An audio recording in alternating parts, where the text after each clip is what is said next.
नमस्कार, मी नीतल आणि आज आम्ही गल्ली बोरगाव इथे दशपर्णी अर्थ करत आहोत. रणरागिणी महिला शेतकरी गटाची आणि त्यासाठी मी लिंबाचं पान आणलं.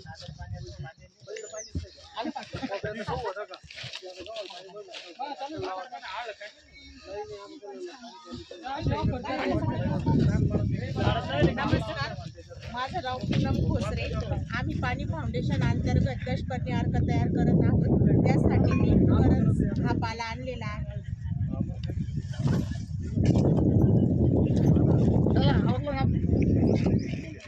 मी संगीत दशपर्णी साठी रणरागिणी गट. आपला गट कोणता आहे? रणरागिणी गट. त्याच्यामध्ये आपण पाणी फाउंडेशन अंतर्गत काय केलेलं आहे? दशपर्णी अर्थ तयार करत आहोत. मी रुईच पाला आणलं. चला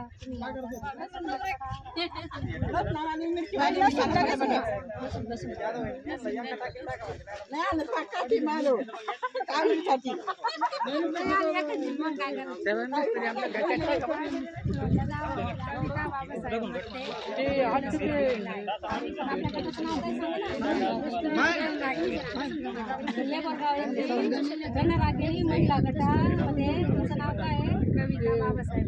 हां, तर आपण पाणी फाउंडेशन अंतर्गत आपण दशपर्णी अर्काचा कार्यक्रम आहे तो राबवत आहोत. त्याच्यामध्ये लसूण आणलेला आहे.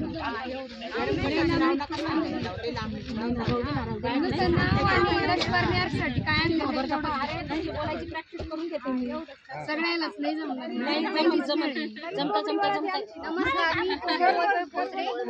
पाणी फाउंडेशन अंतर्गत मी रणरागिणी गटातून कोमल खोसरे. दशपर्णी अर्क बनवण्यासाठी मी हिरवी मिरचीचा ठेचा आणलेला आहे. बघा किती छान बोलला. असं बोलायचं छान शिकली ना. मग ती आता दोन सांगितलं आता नाही नाव सांगितलं तरी चालेल. फक्त नाव सांगा आणि मला सांगा. नमस्कार, माझं नाव रुपाली अमोल मोठे. मी मुंबईचा पाला आणलेला आहे.